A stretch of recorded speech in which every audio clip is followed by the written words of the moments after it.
Hi everyone, and my name is Alexandra and I'm the festival director of Oslo World, and it's really a great honor for me to wish you all welcome to this talk that is happening the day before we open Oslo World 2021 in real life in the capital of Norway. Oslo World has been one of the Keychange partner festivals in the phase 2, so for a few years now, but we've been suffering like everyone else, the pandemic, and we haven't been able to meet in real life. Now we will, for the first time from tomorrow on, we will host the first Keychange delegation in Oslo, and we do have a lot of really interesting conversations and concerts as well connected to that. But before that, today we are going to introduce to the world the fantastic ambassadors that we have chosen here from Norway's side. We have Aurora, the amazing artist. We have Samsaya as one of our great ambassadors for Keychange. And we also have Boine, which is not present with us today, but she's also one of our fantastic 3 ambassadors. And Oslo World has been fighting for diversity, gender balance since the beginning in 1994. So we are still hanging in there, and we are, of course, now with this great new emphasis on the Keychange project that we are super proud of. I really hope that many of you will be joining this talk. It's going to be broadcasted worldwide, and especially targeted for all our 500 Keychange signatories and everyone following Keychange movement around the world. And to host this talk today, we have one of our, I would say, favorite moderators directly from Mexico City. Unfortunately, I had to get up very early, Preti, today to join us. But Preti Nallo is a writer, researcher, filmmaker, and advocacy specialist from India, and a founding editor of News Deeply. She's born in Iran, raised in India. Preti's career spans 14 countries across the global north and south. She has researched, reported, and campaigned about humanitarian and development issues, migration and refugees, gender and children's rights, freedom of expression, and media reforms. She's made wonderful documentary films, and we've had her live in Oslo a few times. So we are so happy that you are going to lead these stars in conversation. So welcome, Preti, and everyone, and enjoy this wonderful talk. Thank you so much. Thank you, Alexandra, for the very kind introduction. It's always wonderful to collaborate with you and Oslo World, even when halfway across the globe. It's my pleasure. It also gives me immense pleasure to introduce our guests today, Aurora and Samsaya, 2 Norwegian artists, our prime Keychange ambassadors today, that both exemplify and push the boundaries of what diversity and equality mean in the music industry. And in this sense, they're the perfect fit for this year's theme at Oslo World, Rebels. You know, one of the privileges I've had as a journalist is that over this pandemic period, I've been able to travel across the globe while countries shut down. And I have to say, it's been a very surreal journey, often on my own, in airports that look like ghost towns. And one of the things that I've noticed across the globe, the North and the South, is how disproportionately women have been affected by this global crisis. Whether as journalists, rights defenders, care workers, or homemakers, women have undoubtedly borne the brunt of both the economic and social repercussions of this pandemic. And of course, this inequity also extends to the world of music. We're facing a crisis here not of diversity in talent, but a crisis of distribution, right? So these two Ds, diversity and distribution, is a little bit of what we're going to talk about through our Keychange ambassadors. I do notice that they've become burning issues in countries across Europe, including Norway, where the demographics have palpably changed over the last decades, thanks partly to immigration. Samsaya, you were born in India, raised in Norway, and during a time when probably being of a different ethnic background was quite new, your music has reached an international arena, and you've composed for coveted films and even acted in movies and series yourself. I imagine you went through quite a journey of being typecast and having to question what diversity means in the Norwegian and the global music and performance scene. Could you run us a little bit through your own journey? Yeah, thank you. I've thought a lot about it, and I think I mostly never in the beginning, when I started out, understood why I couldn't come into the room as a whole person. I was always seen as one thing, like either usually a minority, a multicultural person, and that identity would often claim a lot of space in the room in a weird way. It would seem like a negative thing. I remember that very well. And so for me, it's been a quest of how do I come into the room, and I'm also a woman. I'm raised in Norway, so I'm Norwegian as well. I'm Indian, but having that whole part of me enter in, and I think what because it's such a big thing. It's been 20 years now in the industry, so I think that a lot of it has been about protecting the ability to just be who I am, like really, because every time I say it, it seems a little silly, because it's like, yeah, you can be you, just be free. And it's like, no, it's for some reason, it hasn't been that easy to be free, because every time I would write, I usually write from a personal perspective when I'm writing my music and compose. And it would always be, well, what does that mean? And you can't, what is this word? Is it gibberish or is it a language? It was things that were put to me then. And so every time it was just like a constant struggle. And I remember being young, feeling like the one story if you managed to tell something about you that was personal, it would become the identity for a lot of others that were also coming out with music. And for me, I came straight after another artist who's from Pakistan originally, and her story became everyone's story for 20 years to come. It was really strange. We didn't get to have different stories, or our uniqueness. So I think the whole idea was to figure out why is it like that. And I don't think I did that in the beginning immediately. It took time, but the fight was always about, let's be you as much as you can, take that space.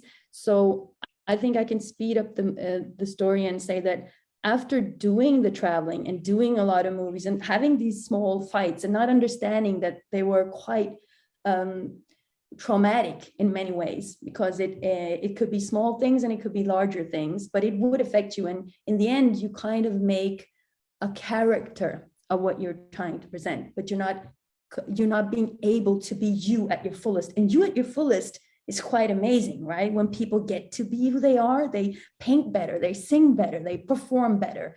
But when you limit yourself, you are very, you're a thinner version of what you can be, not that full. So, but I remember, because as becoming Samsaya and being more known, I got a bit more privileged, and I could speak up, and I could be more me. And then traveling the world, I could always say, yeah, I'm Norwegian, Indian, and I would be accepted for that. But then when I came back after living a couple of years abroad, I realized that things were going a bit of the wrong way in Norway, actually. And I had a really awakening when I experienced racism, very physical racism in Oslo. And that shook me. It was in 2017. And I understood that it's not enough to sing about this. I like to sing about my story. I have to do something. This is not okay. I don't know why things are not moving in the right direction and what has happened, but I must do something. And on a personal note, I was just struggling with feeling that I was afraid, because I used to draw my on my eye, I used to have my heart, because I've had a focus on heart vision. I want to see people with my heart, but it just broke because I think that was so traumatic. And I realized, because I didn't want to accept that there was racism, I had lied to myself and thought that it wasn't that when I was growing up. So I thought that was a first experience, but it wasn't. It opened a door for a lot of things I had experienced my earlier life in Norway. So that whole process started a lot of emotions. But what I did was, I think I'm going forward and saying a lot here, but what I did was look who works, what can I do in my corner of the world as an artist, as Samsaya. I noticed that people in most rooms listen to what I say. So what can I do? And I found organizations that work with, like, Composer and Songwriting Society, NOPA in Norway. That's the biggest society we have here for that. And I went to them and I said, I wanted to do all these things. I had all these emotions, and I said, I was reacting on the fact that we exist, right? I mean, people like me exist, but I can't see them. I can't see them in organizations and in the work where people can tell you what the problem is, and we need to do something about this. And they really listened, and I was able to first I became a member, then I started working with it more seriously, and I did a diversity certification for diversity management. It's actually the first standardization that is made in the world now. It's an international standard for working with how you go beyond representation and how you work with the fact to see the whole person, to see, because it's a plus thing. Being a female, being a woman is a plus thing. It's a good thing. It's like, or coming from having another culture as well, it's a plus thing. All your experiences, being able to use the whole human. So I did that with NOPA, and also looked for also Oslo World, which I knew they were very working with this and progressive in how they thought, and also went to organizations like MUST that also works on the field with musicians and work with young musicians to so that they can know their rights. So I just strategically went on figuring out what more can I do, because when I do it on stage, it's okay, it's for me, it's for my fans, but something's not, there's still this system, something's not going the right way. Also, I noticed, just to say this, I noticed that a lot of the young women, when I started out, we were like, we were 10, 15 at least, that were doing, like, coming out with music. They were not there when I came back. And I wonder what dynamic turned it to, how can you go from reaching so many and suddenly not existing? So I like, in a way, and I wonder what were the mechanisms? Why was it like this, really? I think you've beautifully opened up a lot of different things that I would like to go more into detail with. This sort of the conflict between your own individuality, just wanting to write good music, produce good work, and also, looking at your larger role, which is representing a different identity in Norway. So I'm sure there were points when that also it became a source of, I suppose, artistic conflict, but it looks like you also stepped back. Sometimes it requires going away from home to see what is wrong. I've definitely experienced this myself, and we come from similar backgrounds, but I wanted to go to Aurora to get a sense of her own journey, because Aurora, it was quite the coincidence. Just last week, during my Spanish language lesson with my Mexican teacher, when I told her I spent some time in Norway, she immediately brought up your song. So you're obviously reaching a very diverse audience across the globe. And you yourself come from a background that didn't necessarily have that easy access to the music industry as such.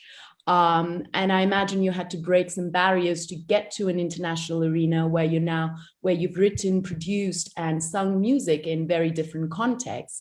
What was that journey like, and how, similar to Samsaya and different at the same time, how's the your understanding of diversity and representation? How has that changed over the years? Well, it has changed quite a lot. I would say first of all, I am very privileged, and I can walk into a room and just, either be invisible or be seen, and to be allowed to be whatever I want. It's a very big privilege of I guess looking like everyone else around you in the room. So, but other other than that, I've always felt very different on the inside from other people, and I guess I relate a lot to what Samsaya said, and I really enjoyed everything you said. I'm just really inspired, by the way. But I really I like the part when she said how the world tend to demand women to be one thing. And my version is obviously a bit different, but I I can I've I've struggled a lot with being allowed to be both, I guess a weird artist, which also as a Messiah uh, is, is known for here in Norway, because you also do a lot of different things, and dress up differently, and I guess express yourself differently than most people. And it comes with a lot of praise, but it also comes with a lot of what do you call it, motgang. It comes with a lot of struggle, I guess. And it's been weird to experience how often you get patronized, because I started off really young. I was around 16 as well when I began being an artist, and it was weird how much you had to fight for the integrity of your voice and your presence and your work. I was very clear from the very beginning of my career with what I wanted, and that I demanded to be heard quite, quite immediately. So luckily, my personal experiences in this industry and in this world so far have been quite good. But it's because I come from a family that taught me, to really take my space. But that's also a privilege I've been given, But I'm trying to take my space as much as I can, and realizing how much, your voice matters, how much all of our voices matters, and how important it is to use it, because it kind of gives the whole thing meaning. I find being an artist a very strange thing, and I find being known a very strange thing, but using your voice for something important, for something that makes sense, and something that can make a big change even after I'm dead, that gives everything meaning again. So it's just a really inspiring thing to do once you start believing in your voice and actually using it and believing in its power. And I don't mean that my voice has more power than anyone else's, but it has a good starting point, I guess, because I have people waiting that are already ready to hear what I want to say. So it's a thing I recommend to all women out there, to use their voice and to believe the power their voice have, and at, not at least, the power our voices has together. It's so incredibly large and beautiful and poetic, and I just can't. It's very inspiring. I guess I lost my track a bit, but yes, the part about not being allowed to be more than one thing is my biggest challenge also, but in a different way. Because I was very labeled as like a floaty, weird person, and then I felt like I wasn't allowed to also be intelligent, to be sensual. I was kind of forced to be this pure, blonde, young girl, and I had so much attention from men also on the internet when I was 16, like more than I have now, 10 years after. So it's a clear obsession with this purity, that you're like young and innocent, which freaks me out a lot. And And I'm working a lot with finding the respect and space to be a woman, to be sensual, and to explore all of these things and sides of myself, more than just being kind of a weird forest child, because I am so much more, and you're so much more too.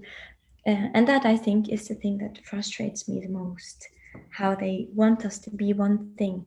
And if you move from one thing to another, like you see with Billie Eilish now, the world hates it. Yet the world pushes women to change all the time, because like female artists have to recreate themselves so much compared to male artists to just stay relevant. So the world kind of pushes you to be new and to always try new things, like you see like Madonna, Lady Gaga, Britney Spears. It's insane how much they have to recreate themselves every day, every time. But still they reprimand you and hate you for changing at the same time. So it's a very interesting paradox, especially like in the very mainstream pop industry. I see this a lot, and it's really sad. But yeah. Aurora, thank you for sharing that experience, and it says something that women across the board, regardless of their background, feel this pressure, as you said, to reinvent themselves, but also the struggle to be heard as a full multi-dimensional person who goes through different phases in life and has natural progression. So, and speaking a little bit from my own experience, and it resonated with what you're talking about. You still have this privilege of being able to use your voice, and you get to choose how you want to choose it, how you want to use it. And you also said demand to be heard. I think that's an excellent way of putting it.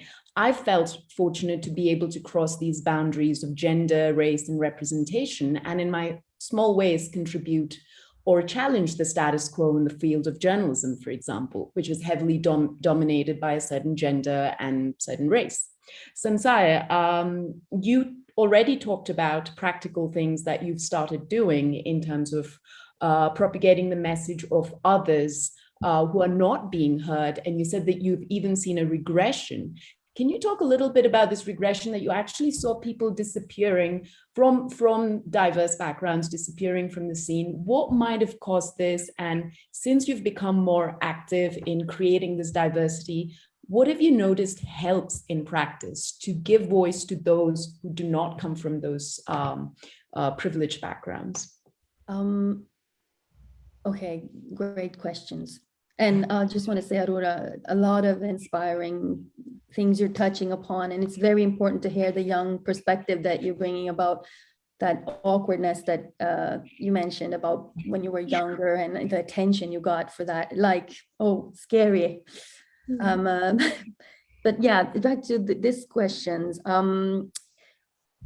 What happened? Why the regression? I think there so many reasons, but I will try to see one thing that I've noticed a lot is that for some reason, when there is someone coming from, this is what I've noticed, from a minority background, with a multicultural background, it's only one person allowed.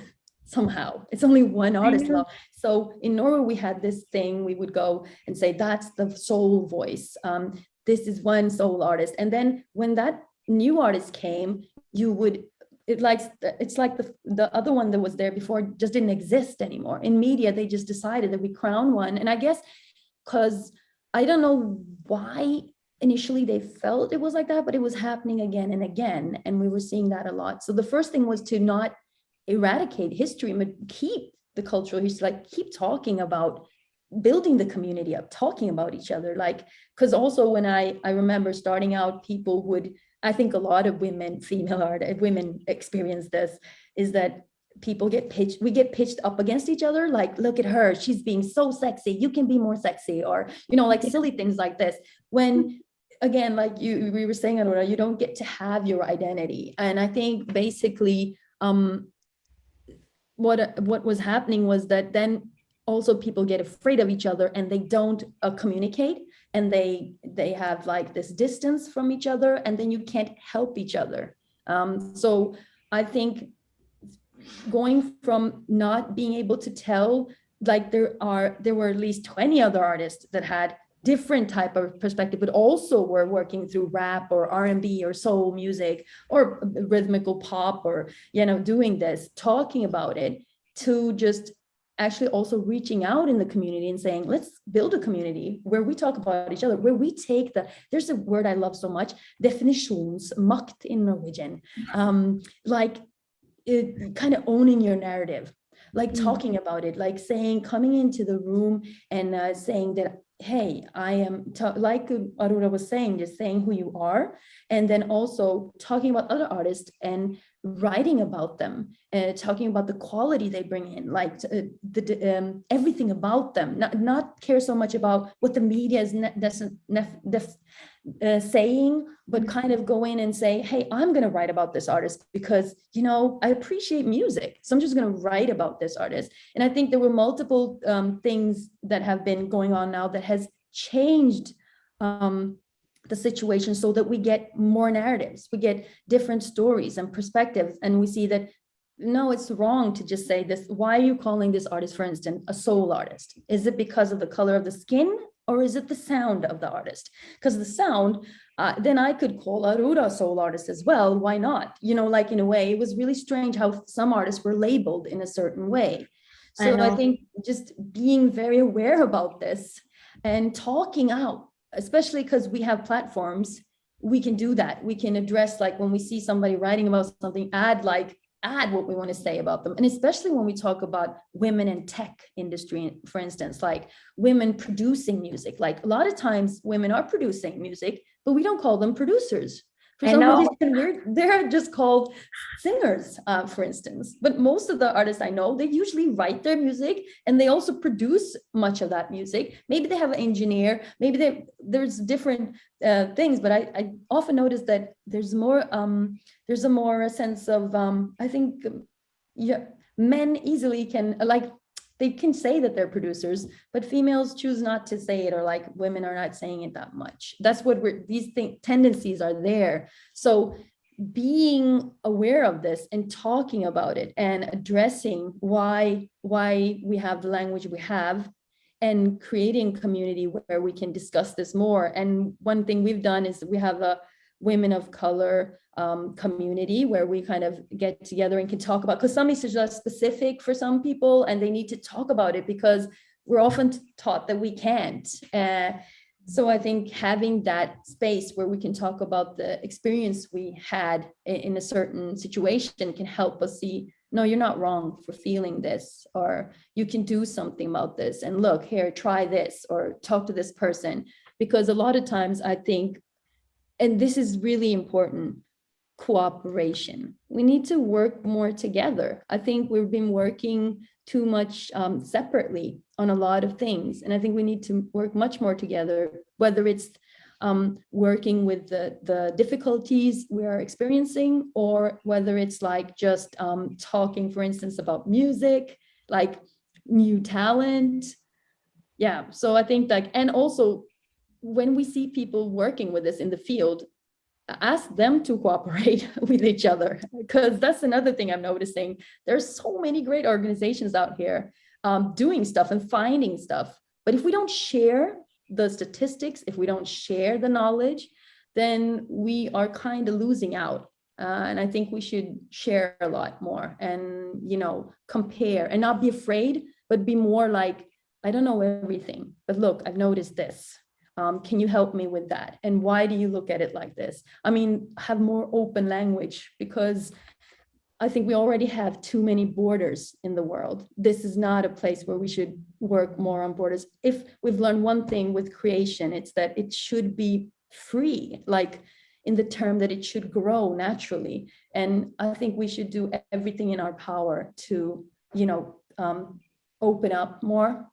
And I think that's having these conversations, because, you know, there's so many ways to have this conversation, but opening up and just sharing a little bit of our own insecurity about it, but also about the feeling of this felt so wrong. So I need to understand, why is it being like that?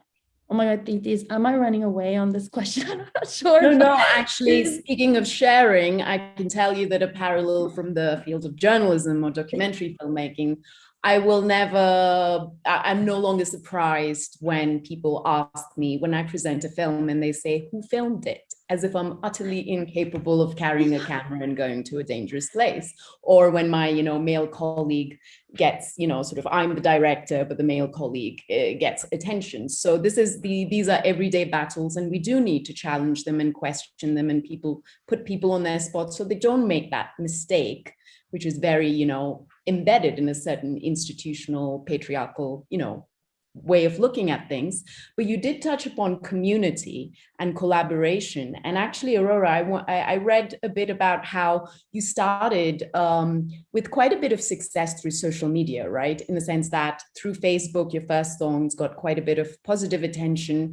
And I'm very sorry to hear the sort of the shadow of it, where you also had these lurking, let's say, men with strange stereotypes in their head.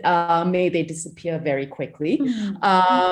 But especially during lockdowns, we've seen that social media has become such a lifeline for people, not just to stay connected, but also for artists to reach the world, right? And Oslo World did an amazing job of that during the thick of the pandemic.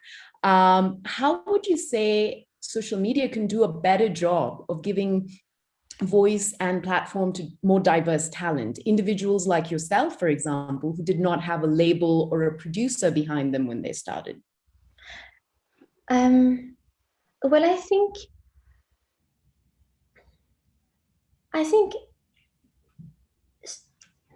starting off with what Samsaya was talking about, the thing of really supporting each other and lifting each other up, and especially giving each other room and kind of lending out your platform to other artists, to up and coming artists, because it's a funny balance, I think, with like speaking up for something or for someone without being like the advocate speaking their case, because you don't want to steal their voice either.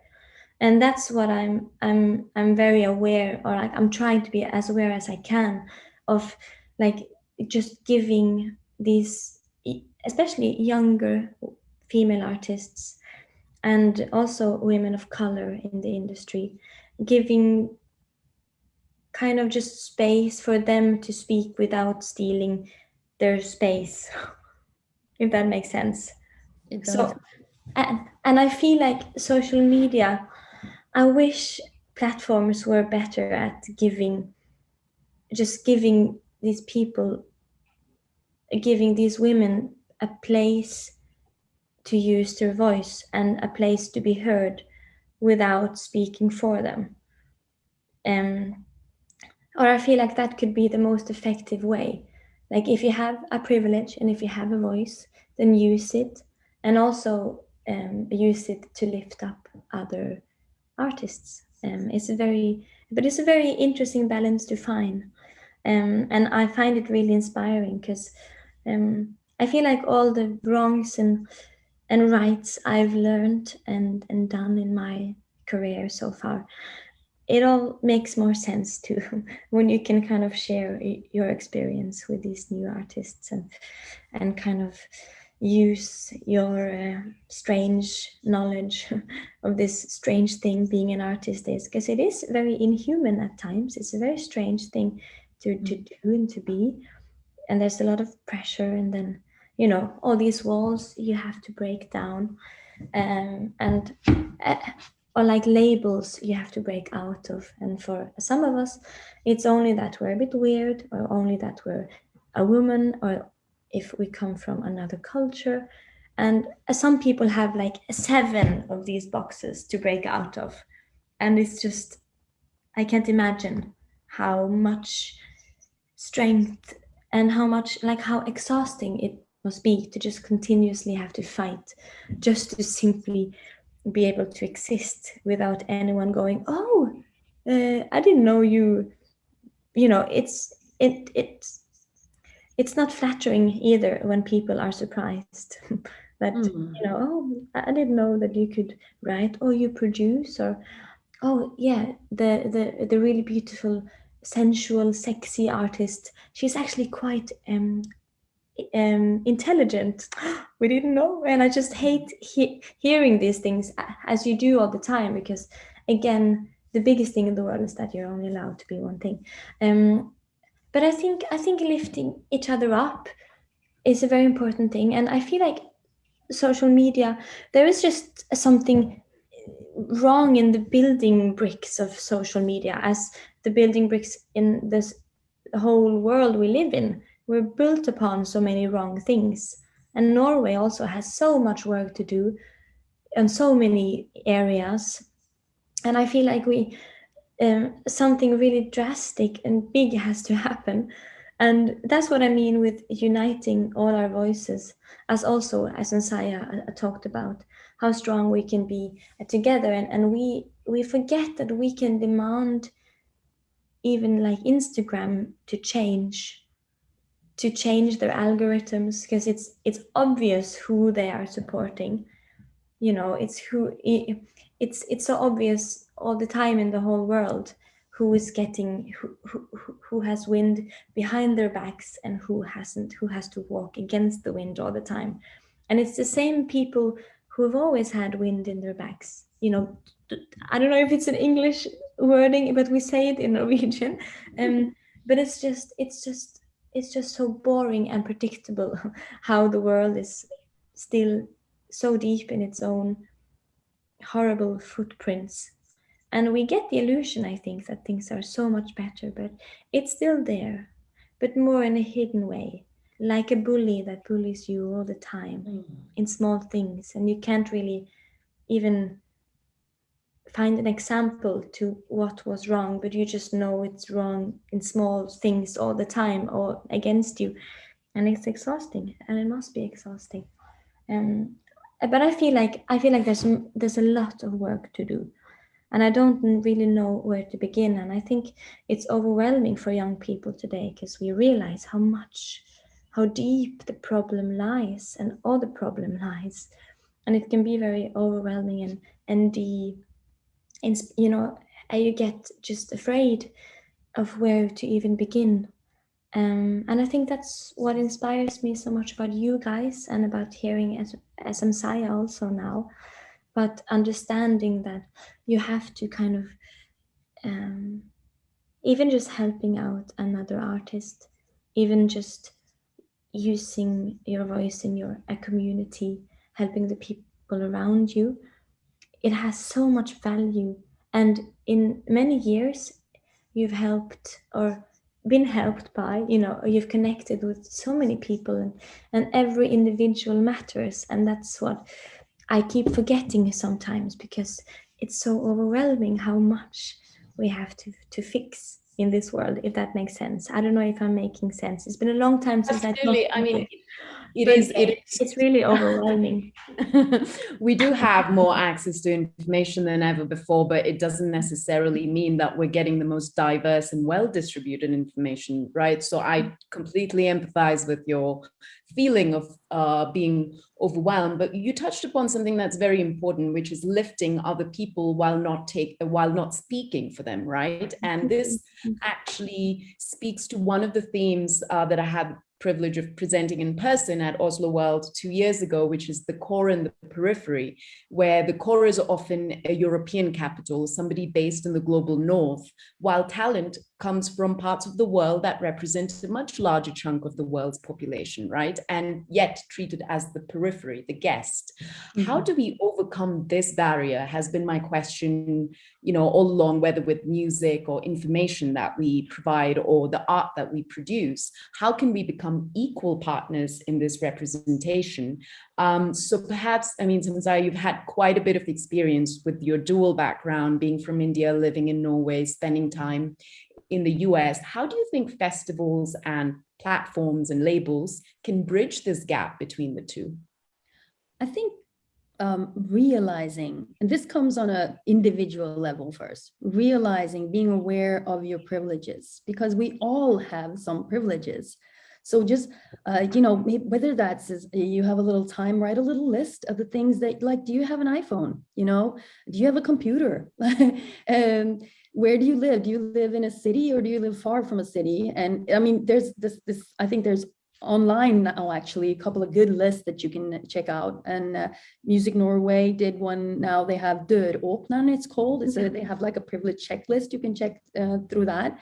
But basically, starting on individual level, figuring that out really helped. That opened my eyes a lot in my situation. But when it comes to festivals, I think we need to ask ourselves, if someone's always the person who's from there, right? And the other one is always a guest, then that's putting people in a box, and you're putting yourself in a box, because you're always going to be the person that's from there. You're never going to get to be a part of the whole world. For instance, I always ask in Norway, I ask people, but aren't you world music? Aren't you a part of the world? Is Norway not a part of the world? Why is certain music part of the world, and then Norway's music is not a part of, like, do you like the whole having these conversations about what does it mean if I am the foreigner always, and if I'm the immigrant, who are you, the other person I'm talking to? We're like labeling each other. So I think labeling, just seeing that it's actually a label. This is what we call people, maybe, and why do we do it? What does it mean? And then I feel like something happens when that happens, because I noticed, because in the beginning I was very much, yeah, you're that, I'm this. When I was growing up, I was like, I'm an immigrant, I'm an urban immigrant. And then I realized, oh my God, I'm labeling myself because I'm so much more too. I'm a part of something bigger. So I think noticing that on an individual level, and at the same time, bringing it to work, take it to work. Are you a booking agent? Ask yourself, what does my booking look like? Are you like, for me as a singer, who am I producing this record with? Am I daring to produce it myself? Am I also bringing in some others that do things a little differently than I'm used to?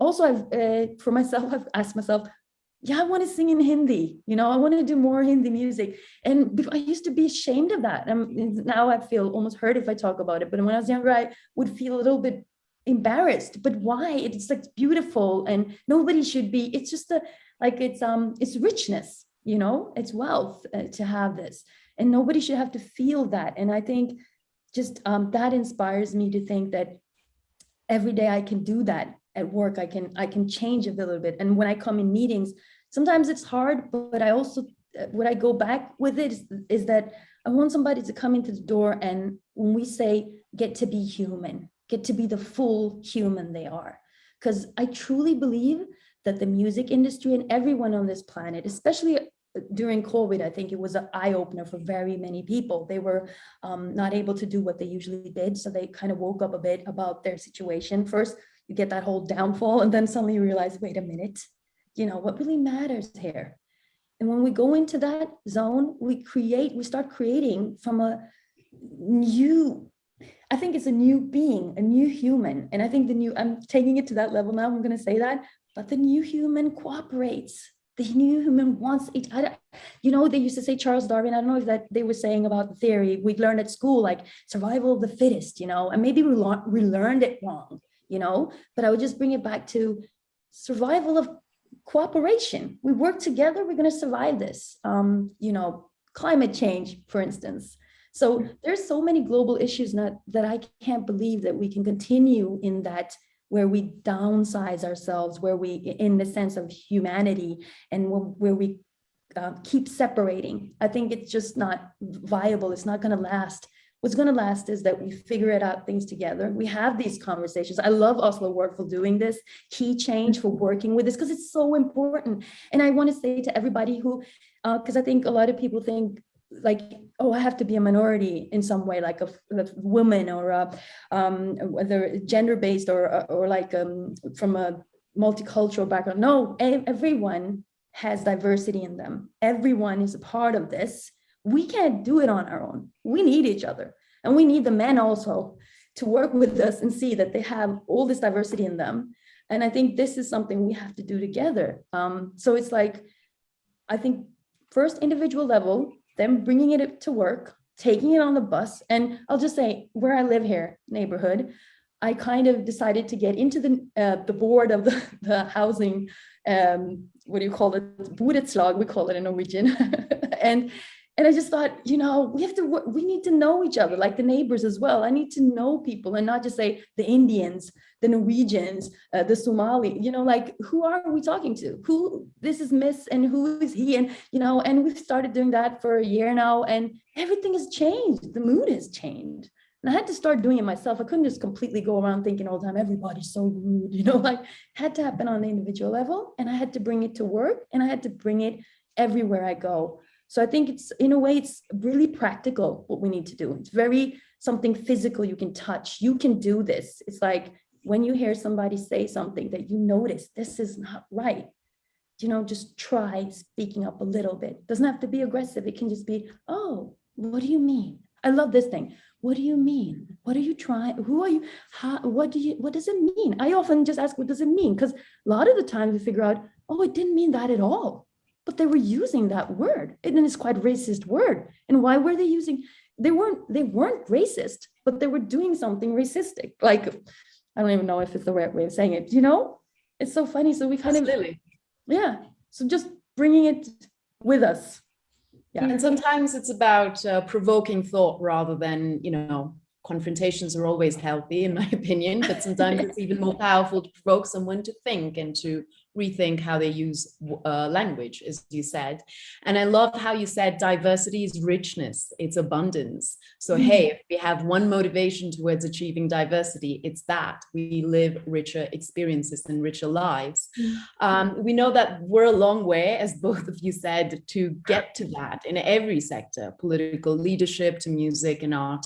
And, you know, amid this clampdown of freedom of expression, which has accelerated during the pandemic, for me, it was heartening to see that the Nobel Peace Prize was awarded to two fantastic journalists from the Philippines and Russia this year. And for me, safeguarding this freedom of expression extends very much to the world of artistic and cultural expression. And so it was such a privilege to listen to the both of you and to get more insight into how, as individuals on a community level where you're living in your neighborhood or on social media and lifting up other artists, we can challenge the status quo and keep these discussions going, keep them alive on how to create better platforms, more engaged platforms where diverse talent can emerge and on an equal footing as full human beings, as whole people, as you both very well expressed. So thank you for inspiring the rest of us who are listening in today to do this, to do our bits, to maintain this momentum so that together we can reach that equilibrium. And of course, many thanks to Oslo World for facilitating this wonderful discussion. I hope the opening concert is an extremely enjoyable one. I'll be missing it, but thinking very fondly about it. Sending much love from Mexico to Norway this early autumn morning. Thank you, ladies. Thank you, Aurora and Samsaya. You inspire the rest of us.